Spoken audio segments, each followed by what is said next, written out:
Good morning, beta. Can you hear me? Please tell me yes or no.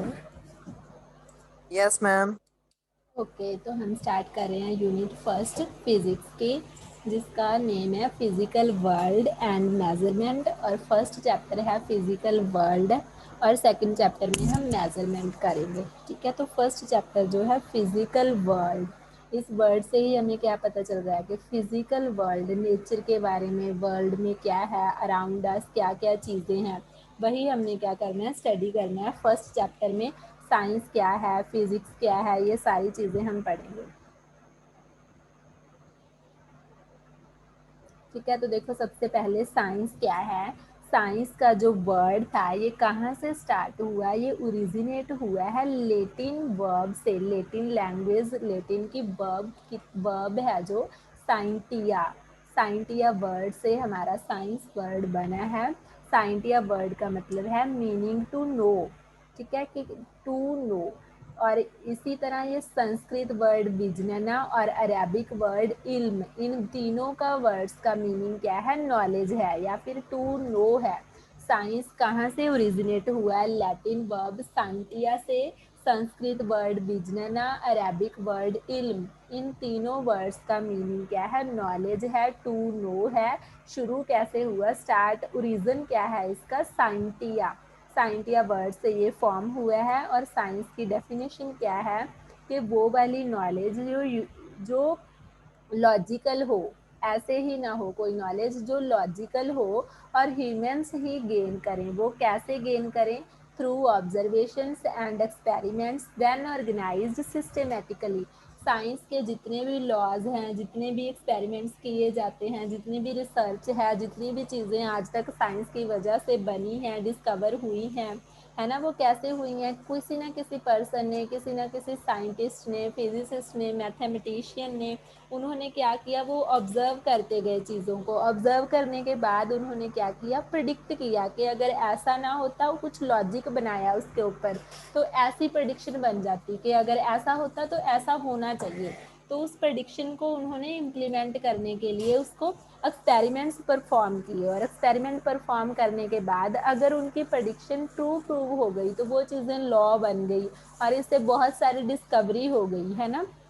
तो ऐसी knowledge को, जिसको humans gain करते हैं ऑब्जर्वेशन और एक्सपेरिमेंट्स के थ्रू, उसको जब हम सिस्टेमेटिकली ऑर्गेनाइज कर देते हैं तो उसको हम क्या बोलते हैं, साइंस बोलते हैं। साइंस की बहुत सारी ब्रांचेज हैं और इसकी मैनी ब्रांचेज में हम यहाँ पे टू पढ़ते हैं, physical sciences and biological sciences.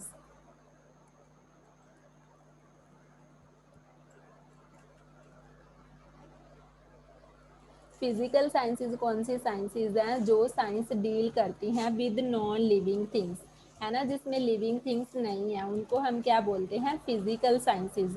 और जिसमें लिविंग थिंग्स हों उनको हम क्या बोलते हैं, बायोलॉजिकल साइंसेज। फिजिकल साइंस में कौन कौन सी साइंस आ जाती है, बहुत सारे साइंस की ब्रांचेज हैं, बहुत सारे साइंस के पार्ट्स हैं। तो इसमें क्या क्या आता है, फिजिक्स आती है, केमिस्ट्री आती है ना, और फिजिक्स आता है, केमिस्ट्री आती है, एंड जियोलॉजी, जियोग्राफी, एस्ट्रोनॉमी, है ना, एस्ट्रोलॉजी, ये सारी साइंसेज क्या है, फिजिकल साइंसेज हैं। ओशियनोलॉजी, है ना, एस्ट्रोनॉमी में हम स्पेस के बारे में पढ़ते हैं, जियोग्राफी के बारे में हम मौसम के, वेदर फोरकास्टिंग, नेविगेशन के बारे में पढ़ते हैं, जियोलॉजी में भी जियो मटेरियल्स के बारे में पढ़ते हैं, है ना। एस्ट्रोलॉजी में हम एस्ट्रोलॉजर्स होते हैं जो, वो सारी एस्ट्रोलॉजी है, वो भी साइंस है। वो कौन सी साइंस है, फिजिकल साइंस है। ओशियन की स्टडी में ओशियनोलॉजी। उसी तरह बायोलॉजिकल साइंस में botany, zoology, ornithology, anthropology, entomology, forensic science, ये सारी बहुत सारी हैं, इतनी ज़्यादा काफ़ी सारी साइंसेज की ब्रांचेज हैं जिनको टू टाइप्स में डिवाइड किया गया है, एक फिजिकल, एक बायोलॉजिकल। अभी हम +1 +2 में हम तीन ही पढ़ते हैं, फिजिक्स, केमिस्ट्री और बॉटनी। बॉटनी प्लांट्स की स्टडी है जो वो लिविंग में है, और केमिस्ट्री क्या होती है, जिसमें हम एवरी सब्सटेंस के बारे में पढ़ते हैं।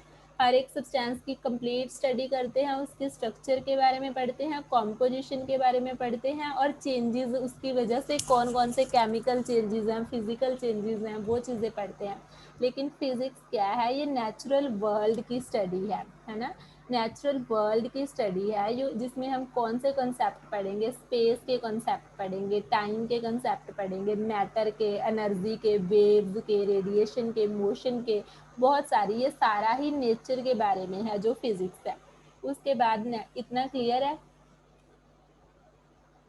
Yes, ma'am. उसके बाद आता है साइंटिफिक एटीट्यूड। फर्स्ट चैप्टर में हम सारा थ्योरेटिकल ही पढ़ेंगे कि फिजिक्स क्या है, साइंस क्या है, ऐसी चीज़ें इसकी कहाँ पे स्कोप है, कहाँ पे एक्साइटमेंट है ना, किस किस फील्ड में इसको यूज़ किया जाता है। फर्दर देन हमारी वास्ट स्टडी स्टार्ट हो जाएगी। अब साइंटिफिक एटीट्यूड क्या है, साइंटिफिक एटीट्यूड है जो भी, उसके लिए क्या चाहिए होता है, एक फ्लैक्सिबल ओपन माइंडेड अप्रोच चाहिए होती है, किसके टूवर्ड्स, सॉल्विंग प्रॉब्लम्स। प्रॉब्लम को सॉल्व करने के लिए हमारे पास एक फ्लैक्सिबल ओपन माइंडेड अप्रोच है अगर, तो हम बोल सकते हैं कि उसका साइंटिफिक एटीट्यूड है। अगर कोई पर्सन प्रॉब्लम सॉल्विंग है ना, ओपन माइंडेड अप्रोच है, बहुत इजीली चीज़ों को करता है, तो हम बोल सकते हैं कि वो टेक्निकली साइंटिफिशियली एटीट्यूड है उसका, है ना, साइंटिफिक एटीट्यूड है वो, ओपन माइंडेड अप्रोच है उसकी towards solving problems. Other important points of view को हम नेग्लेक्ट नहीं करते बिना किसी रीज़न के। देखो साइंटिफिक एटीट्यूड में, साइंस में क्या होता है, फर्स्टली कोई भी प्रॉब्लम अराइज हुई तो उस प्रॉब्लम का फर्स्ट स्टेप में एक सोल्यूशन सजेस्ट किया जाता है, और सेकंड स्टेप वैसे ही सोल्यूशन को ट्राई किया जाता है, और थर्ड स्टेप में अगर वो सोल्यूशन सेटिस्फैक्टरली वर्क कर जाए तो उसको अडॉप्ट कर लिया जाता है। लेकिन अगर वर्क ना करे तो उसको हम, उसमें कुछ मॉडिफिकेशन की जाती है या रिप्लेस किया जाता है सोल्यूशन को सेम प्रॉब्लम के लिए। मतलब उतना टाइम उसका सोल्यूशन सर्च होता रहता है जितना टाइम एग्जैक्टली हम उसका आंसर उसके सोल्यूशन से सेटिस्फाई नहीं होते। तो बहुत सारी साइंस की थ्योरीज हैं जिनके बहुत सारे फेलियर्स हुए हैं, फिर उनमें बहुत सारे अलग अलग साइंटिस्ट्स ने किसी किसी थ्योरी को तो 100 प्लस 500 ईयर्स के बाद दोबारा से मॉडिफाई कर दिया गया, और बाद में, है ना। तो साइंस की थ्योरी कोई भी फिक्स नहीं है, डायनेमिक है। साइंस एवर डायनेमिक है, उसकी थ्योरी को कोई भी पर्सन कभी भी चेंज कर सकता है। लेकिन उस जो जो वो चेंज कर रहा ना हो ना, और जो प्रेडिक्शंस बना रहा हो वो ट्रू होनी चाहिए, वो उन चीज़ों को एक्सपेरिमेंटली प्रूव करके दिखा दे, देन मॉडिफिकेशन हो जाती है। अब साइंटिफिक मेथड क्या होता है, साइंटिफिक मेथड वही है, स्टेप बाय स्टेप अप्रोच है यूज्ड बाय अ साइंटिस्ट, जो साइंटिस्ट यूज़ करते हैं किसी भी नेचुरल फिनोमिना को स्टडी करने के लिए और लॉज को इस्टेब्लिश करने करने के लिए, जो किसी फिनोमिना के ऊपर गवर्न कर सके हम, ठीक है, उसको हम साइंटिफिक मेथड बोलते हैं। साइंटिफिक मेथड में कौन कौन से स्टेप होते हैं, सबसे फर्स्ट स्टेप है ऑब्जर्व करना, सिस्टेमेटिकली ऑब्जर्व करना। ऑब्जर्व करने के बाद बहुत सारी ऑब्जर्वेशंस लेना एक्सपेरिमेंट्स करके। फिर सेकंड स्टेप क्या है, उन ऑब्जर्वेशन को स्टडी करना और उनसे कुछ लॉजिक डिराइव करना, उनका लॉजिकल बिहेवियर चेक करना, देखना। थर्ड स्टेप क्या है, उनकी मैथमेटिकल इक्वेशंस फॉर्म करना, है ना, ताकि इजी हो सके मैथमेटिकल मॉडल्स को सजेस्ट करना ऑब्जर्व्ड बिहेवियर के अकॉर्डिंग। उसके बाद न्यू फिनोमिना प्रिडिक्ट करना, ठीक है, फिनोमिना प्रिडिक्ट करना, उस सजेस्टेड मॉडल के अकॉर्डिंग प्रिडिक्शंस देना, भविष्यवाणी बताना कि अगर ऐसा हो जाए तो ऐसा होगा, और वो उसको एक्सपेरिमेंट के थ्रू प्रूव कर देना। अगर वो प्रिडिक्शन है, उस लास्ट स्टेप क्या है, उसको वेरीफाई करना, या तो वो वेरीफाई हो जाएगा प्रिडिक्शन के अकॉर्डिंग, जो हमने सोचा था वो ट्रू प्रूव हो जाएगा। अगर ट्रू प्रूव हो गया तो वो थ्योरी बन जाता है, लॉ बन जाता है, और डिस्कवर करने के लिए और बुक्स में लिखने के लिए वो सही होता है, ठीक है। वो अगर वो फॉल्स प्रूव हो गया तो उसमें दोबारा से मॉडिफिकेशन की जाती है फ्रेश एविडेंसेस लेकर, ठीक है। तो फर्स्ट स्टेप यही है कि लार्ज नंबर ऑफ ऑब्जर्वेशन लेना एक्सपेरिमेंट्स करके। सेकंड स्टेप उन ऑब्जर्वेशन को लॉजिकल बिहेवियर चेक करना उनका, है ना, क्वालिटेटिव और क्वांटिटेटिव रीजनिंग चेक करना उनकी। और थर्ड स्टेप में उनसे मैथमेटिकल मॉडल्स बनाना, और फोर्थ स्टेप में प्रेडिक्शंस देना, फिफ्थ स्टेप में वेरिफिकेशन और फॉल्सिफिकेशन। देखो इसको ब्लॉक डायग्राम से भी देख सकते हैं। सबसे फर्स्ट एक्सपेरिमेंटल डाटा कलेक्ट किया हमने ऑब्जर्वेशन से, उसके बाद उसके पैटर्न्स ड्रॉ किए, आइडेंटिफाई किए, है ना, रीजंस बनाए, लॉजिकल रीजंस चेक किए, उसके बाद उस पर मैथमेटिकल इक्वेशंस बनाई और हाइपोथेसिस आइडिया सजेस्ट किए कि ऐसा होगा, फिर थ्योरेटिकल प्रेडिक्शंस दी, उसके बाद वेरिफिकेशन और फॉल्सिफिकेशन। इसको बोलते हैं साइंटिफिक मेथड। साइंटिफिक मेथड क्या है? सिस्टेमेटिकली स्टडी करना, स्टेप बाय स्टेप, है ना, क्या करने के लिए? लॉज को फॉर्म करने के लिए, नेचुरल फिनोमिना को स्टडी करने के लिए, उसी को हम क्या बोलते हैं? Scientific method. क्लियर है इतना? Yes, ma'am. अब देखो साइंटिफिक थ्योरी क्या होती है। थ्योरी नेम दिया जाता है लिमिटेड नंबर ऑफ लॉज के सेट को, है ना, कि अगर लॉज का हमारे पास सेट है, लॉज है, उसी को हम थ्योरी बोलते हैं। अब कोई भी गुड थ्योरी कब होती है? वो सिर्फ ऑलरेडी एग्जिस्टिंग फिनोमिना को एक्सप्लेन ना कर रही हो, बट अगर कोई और न्यू फिनोमिना भी हो उससे रिलेटेड, वो उसको भी प्रिडिक्ट करनी चाहिए। मान लो कोई थ्योरी है, कुछ लिख दिया नेचर के अकॉर्डिंग, और फर्दर नेचर में हमने कुछ और ऑब्जर्व किया, तो जब और ऑब्जर्व किया ना, तो उसके ऊपर भी वो अप्लाई होनी चाहिए। अगर वो अप्लाई नहीं हो रही तो मतलब उस थ्योरी में जा तो मॉडिफिकेशन की ज़रूरत है, या फिर वो थ्योरी ही गलत है। वो कुछ चीज़ों पर तो अप्लाई हो रही है, कुछ पर नहीं हो रही। ऐसे तो हम कोई रूल बना ही नहीं सकते कि ऐसा होना चाहिए रूल, कुछ चीज़ों पे ना अप्लाई हो, वो सभी के लिए, प्रडिक्शन के भी वो एबल हो, और वो सिर्फ एग्जिस्टिंग फिनोमिना को एक्सप्लेन ना करे। अगर कोई और न्यू फिनोमिना आता है उससे रिलेटेड, तो उसको भी एक्सप्लेन कर रही हो। अगर वो उससे रॉन्ग प्रूव हो रही हो, तो या तो उसको एडिट करने की ज़रूरत है, या फिर कोई थ्योरी में मिस्टेक है तो नई मिस्टेक है, या फिर वो टोटल थ्योरी ही रॉन्ग है। साइंस हमेशा एवर डायनेमिक है। वही नीड फॉर मॉडिफिकेशन। बहुत सारी साइंटिफिक थ्योरीज ऐसी आई हैं जो बाद में, पहले इतना टाइम चलती रही, बाद में वो रॉन्ग प्रूव हो गई और उनकी जगह नई थ्योरीज बन गई हैं और उनको डिलीट कर दिया गया है। उसी तरह साइंस में कुछ भी फाइनल थ्योरी नहीं होती। साइंस में ना ही कोई अनक्वेश्चनड अथॉरिटी है अमंग साइंटिस्ट, मतलब हम कोई भी पर्सन क्वेश्चंस इरेज कर सकता है, ठीक है। अनक्वेश्चनड अथॉरिटी नहीं होती किसी भी साइंटिस्ट के पास। बस ये होता है कि अगर हम उनके उल्ट उस थ्योरी को गलत प्रूव कर दें लॉजिकल रीजंस के थ्रू, साइंस हमेशा लॉजिक मांगती है, मैथमेटिकल इक्वेशंस, लॉजिकल रीजंस के थ्रू, तो उनकी थ्योरी रॉन्ग प्रूव हो जाएगी और हमारी थ्योरी राइट प्रूव हो जाएगी। थ्योरी क्या है? Must be able to explain what may be. ये वही ऊपर वाला है कि थ्योरी क्या होनी चाहिए? टाइम टू टाइम कुछ भी ऑब्जर्व करें हम, सभी को एक्सप्लेन करने के लिए वो एबल हो। टू प्रॉब्लम मॉडिफिकेशन की ज़रूरत कब पड़ती है किसी भी साइंटिफिक थ्योरी में? अगर हमारे पास two types of problem arise हो सकती हैं। एक टाइप तो ऐसी हो सकती है कि अगर कोई न्यू ऑब्जर्वेशन है ना, उसने क्या कर दिया, कुछ चेंज शो कर दिया। एग्जिस्टिंग थ्योरी तो कुछ और कह रही थी, लेकिन वो हमने जब उसको एक्सपेरिमेंट किया तो वो तो आया ही आया, साथ में उसमें कुछ चेंज आ गया, तो मतलब उस थ्योरी में कुछ ना कुछ मॉडिफाई करने वाला है, ठीक है। और सेकंड क्या हो सकता है? कई बार मॉडिफिकेशन थ्योरी की फेल हो जाए किसी न्यू ऑब्जर्वेशन के लिए।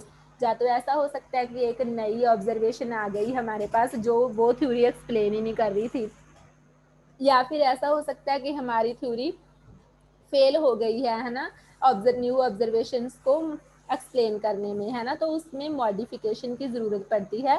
To types of problems arise हो सकती हैं। सम ऑफ द स्ट्राइकिंग, कुछ एग्जांपल्स पढ़ते हैं जो थ्योरीज को बाद में रॉन्ग बोल दिया गया। सबसे पहले कॉन्सेप्ट ये आया था कि जो अर्थ है वो फ्लैट है, उसकी शेप कैसी है? फ्लैट है। उसके बाद ये थ्योरी रॉन्ग प्रूव हो गई थी और कंसेप्ट ये आ गया था कि अर्थ क्या है? स्फेरिकल है। अब यही चल रहा है कि अर्थ कैसी है? स्फेरिकल शेप की है। लेकिन पहले कौन सी थ्योरी थी कि अर्थ की शेप कैसी है? फ्लैट है।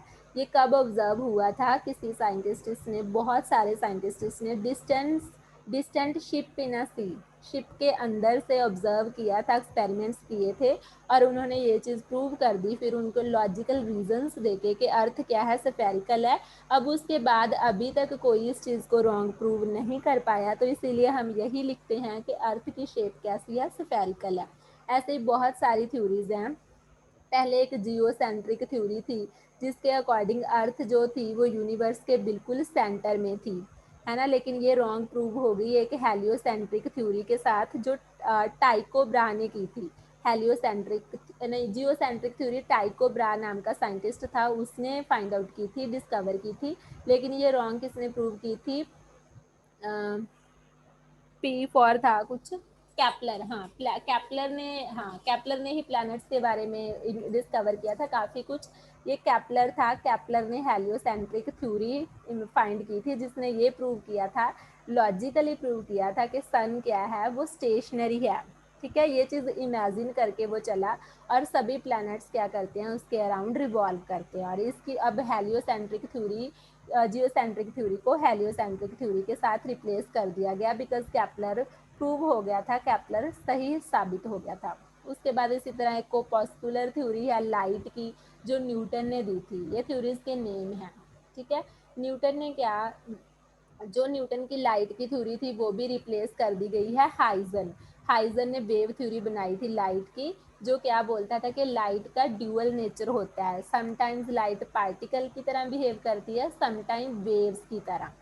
ठीक है, जो लेटर ये फर्दर हाइजन वाली भी ट्रू हो गई, लेकिन इसको फिर से मॉडिफाई कर दिया, रिप्लेस कर दिया गया quantum theory of light, Planck's quantum theory of light. तो प्लैंक्स यो finally dual theory of light किसने दी थी? डी ब्रॉगली ने दी थी। हाइजन ने कुछ और, हाइजन ने सिर्फ वेव थ्योरी दी, न्यूटन ने सिर्फ पार्टिकल थ्योरी दी, लेटर प्लैंक ने क्वांटम थ्योरी के साथ रिप्लेस हुई लाइट की, फिर फर्दर ड्यूअल थ्योरी आई लाइट की, जो डी ब्रॉगली के हाइपोथेसिस ने, डी ब्रॉगली का हाइपोथेसिस था ये, उसने एक्सप्लेन किया था कि लाइट क्या होती है। अब ये कंसीडर हो रहा है इस टाइम कि लाइट का ड्यूअल नेचर है, पार्टिकल की तरह भी बिहेव करती है, समटाइम्स वो वेव की तरह भी बिहेव करती है। क्लियर है? ये साइंटिफिक थ्योरी में मॉडिफिकेशन की ज़रूरत कब पड़ती है? Yes, ma'am. उसके बाद थ्योरेटिकल मॉडल्स और एक्सपेरिमेंट्स में जो हम मैथमेटिकल मॉडल बनाते हैं, थ्योरेटिकल, उन दोनों में क्या इंटरप्ले होता है। ठीक है, ये बहुत ज़्यादा इम्पॉर्टेंट पार्ट है, किसी भी थ्योरी एंड एक्सपेरिमेंट और ऑब्जर्वेशन के अंदर इंटरप्ले होना साइंस की प्रोग्रेस के लिए। फॉलोइंग एग्जाम्पल से कंसिडर हो जाएगा, किसी ना किसी कोई ना कोई new experiment, sometimes a new experiment suggest an alternative theoretical model. कई बार हम कुछ एक्सपेरिमेंट करते हैं, वो सजेशन दे देता है कि उसका थ्योरेटिकल मॉडल भी होना चाहिए। उसी तरह कई बार हम थ्योरेटिकल एडवांसमेंट पढ़ रहे होते हैं और उससे प्रेडिक्शन हो जाती है किसी न्यू एक्सपेरिमेंट की। जो अल्फा पार्टिकल स्कैटरिंग एक्सपेरिमेंट किया था 1911 में एर्नेस्ट रदरफोर्ड ने, उसने इस्टेब्लिश किया था nuclear model of atom. Experiment करते टाइम उसको एक आइडिया आ गया था थ्योरेटिकल मॉडल का, है ना। जो मॉडल था वो क्वांटम थ्योरी के हाइड्रोजन एटम के बेस पर, लेकिन वो 2 इयर्स बाद किसने बनाया है? 1913 में नील्स बोहर ने। उसी तरह कई बार ऐसा भी हुआ कि थ्योरेटिकल की रिसर्च, थ्योरेटिकल एडवांसमेंट को रीड करते करते, समझते समझते एक्सपेरिमेंट की प्रेडिक्शन हो गई कि ऐसे एक्सपेरिमेंट करके ये हो जाएगा। इसकी एग्जांपल है एंटी पार्टिकल का कॉन्सेप्ट। एंटी पार्टिकल का तुम आप इलेक्ट्रॉन से समझ सकते हैं। इलेक्ट्रॉन की थ्योरी को पढ़ते पढ़ते ये चीज़ प्रूव हो गई थी कि एंटी इलेक्ट्रॉन, इलेक्ट्रॉन का एंटी, इलेक्ट्रॉन एक पार्टिकल है तो उस पार्टिकल का एंटी भी होना चाहिए। इलेक्ट्रॉन का एक एंटी पार्टिकल भी होता है पॉजिट्रॉन। सर्च सिर्फ इलेक्ट्रॉन का हुआ था, अब जितने भी पार्टिकल्स हैं सभी के एंटी पार्टिकल्स भी हैं। एंटी पार्टिकल का जो कॉन्सेप्ट था थ्योरेटिकली, वो पॉल डायरेक्ट ने ना, पॉली डायरेक्ट आएगा यहाँ पे, उसने 1930 में इंट्रोड्यूस किया था। और 2 इयर्स बाद एक्सपेरिमेंट एंडरसन ने उसकी एक्सपेरिमेंटल डिस्कवरी की, किसकी? एंटी इलेक्ट्रॉन की, पॉजिट्रॉन की। तो इस तरह से कई बार तो थ्योरी से एक्सपेरिमेंट्स की प्रेडिक्शन हो जाती है, कई बार एक्सपेरिमेंट से किसी नई थ्योरेटिकल मॉडल की प्रेडिक्शन हो जाती है। तो अब आता है फिजिक्स। फिजिक्स क्या है? फिजिक्स वर्ड कैसे बना है? फिजिक्स ग्रीक वर्ड से बना है। ग्रीक वर्ड का नेम क्या है? फ्यूजिस। फ्यूजिस का मतलब क्या होता है? नेचर। फिजिक्स ओरिजिनेट हुआ है from the Greek word fuses which means nature. ये वर्ड किसने इंट्रोड्यूस किया था? एक साइंटिस्ट था, एरिस्टोटल। उसने कौन से ईयर में? 350 बीसी। 350 बीसी से फिजिक्स की रिसर्च, मतलब वर्ड का ओरिजिनेशन हो गया था। 350 बीसी में साइंटिस्ट एरिस्टोटल ने फिजिक्स का वर्ड था जो फ्यूजिस, जिसका मतलब है नेचर, ग्रीक वर्ड से ये वाला इंट्रोड्यूस किया था। उसके बाद संस्कृत में फिजिक्स का इक्विवेलेंट क्या होता है? भौतिकी, जिसका मतलब होता है study of physical world. Physics का मतलब ही क्या है, स्टडी ऑफ फिजिकल वर्ल्ड। अब फिजिक्स की अगर डेफिनेशन लिखनी हो तो ये लिखनी है कि ये साइंस की ब्रांच है जो क्या करती है, deal with the study of basic laws of nature and their manifestation in various natural phenomena. Physics क्या है, साइंस की एक ब्रांच है जिसमें हम किसके बारे में स्टडी करते हैं, नेचर के लॉज के बारे में और वेरियस नेचुरल फिनोमेना के बारे में। फिजिक्स सारी साइंसेस से ज़्यादा बेसिक है, सबसे ज़्यादा फंडामेंटल है, इज़ मोस्ट बेसिक साइंस। क्यों? बिकॉज इसमें हम ज़्यादातर किसके बारे में कंसर्न करते हैं, स्टडी किसके बारे में करते हैं, नेचुरल फिनोमिना के बारे में स्टडी करते हैं। अब फिजिक्स के, ठीक है, तो हम आगे भी पढ़ेंगे। फिजिक्स की मेडिकल में भी बहुत इंपॉर्टेंस है, इंजीनियरिंग में भी बहुत इंपॉर्टेंट है, और है ही ये, तो हम तो स्टडी ही नेचर के बारे में कर रहे हैं। तो फिजिक्स सबसे वाइड सब्जेक्ट है, वाइड और वास्ट, इसकी हर फील्ड में ज़रूरत पड़ रही है, इसीलिए ये मोस्ट फंडामेंटल है, मोस्ट बेसिक साइंस है physics from all the sciences. हर जगह पर, मेडिकल्स में भी हम, बायोलॉजिकल साइंसेज हैं चाहे कुछ भी हैं, लेकिन जो भी टेस्ट किए जाते हैं, एक्सरेज वगैरह, MIR स्कैन, हर जगह पे है ना, जैसे कंप्यूटर हो गया, हर जगह पे हम फिजिक्स का यूज़ हो रहा है। सेमीकंडक्टर डिवाइसेस होते हैं, वो चिप्स, इंटीग्रेटेड चिप्स कंप्यूटर्स में यूज़ की जाती हैं, ICs, वो सभी फिजिक्स की वजह से ही पॉसिबल हुआ है। ठीक है, तो फिजिक्स का मेन टू बेसिक क्वेस्ट कौन से हैं, प्रिंसिपल थ्रस्ट हैं, टू प्रिंसिपल थ्रस्ट हैं फिजिक्स के। थ्रस्ट मतलब बेसिक, जोर देने वाले, है ना, जो सबसे ज़्यादा इम्पॉर्टेंट हैं। टू प्रिंसिपल थ्रस्ट कौन कौन से हैं, unification and reductionism. Unification and reductionism ये इम्पॉर्टेंट है तुम्हारा फर्स्ट चैप्टर में, के टू बेसिक कॉन्सेप्ट क्वेस्ट और प्रिंसिपल थ्रस्ट क्या हैं फिजिक्स के, जो बहुत इंपॉर्टेंट है, यूनिफिकेशन और रिडक्शनिज्म, जिनके ऊपर मेन जोर दिया जाता है फिजिक्स की बुक लिखते हुए, फिजिक्स की स्टडी करते हुए, या कोई एक्सपेरिमेंट परफॉर्म करते हुए, या किसी ऑब्जर्वेशंस से प्रडिक्शन लेते हुए। सबसे मेन चीज़ किसके ऊपर फोकस की जाती है, यूनिफिकेशन एंड रिडक्शनिज्म के। अब इनका मीनिंग समझते हैं। यूनिफिकेशन का मतलब है attempting to explain diverse physical phenomena in terms of a few concept and laws.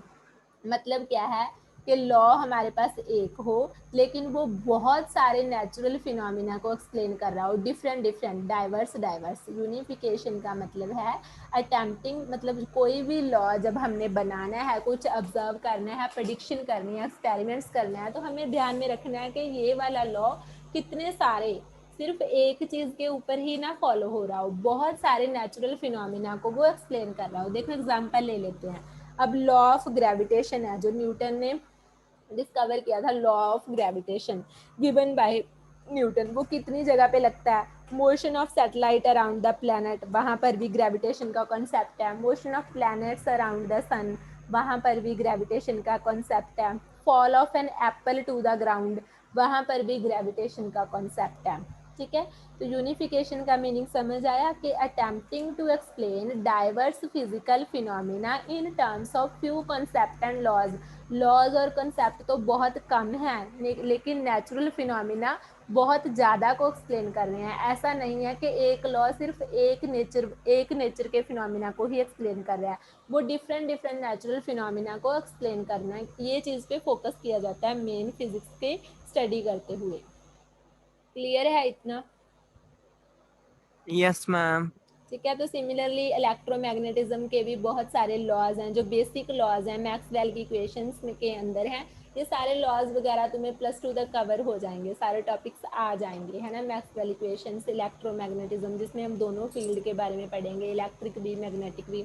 ये बेसिक लॉज है ना, ये भी बहुत कुछ एक्सप्लेन करते हैं। जो लॉ कम है, लेकिन वो डाइवर्स फिजिकल फिनोमिना को एक्सप्लेन करते हैं। मतलब अटैम्प्ट किया जाता है, attempts are being made to unify, कि हम यूनिफाई करें, इकट्ठा करें।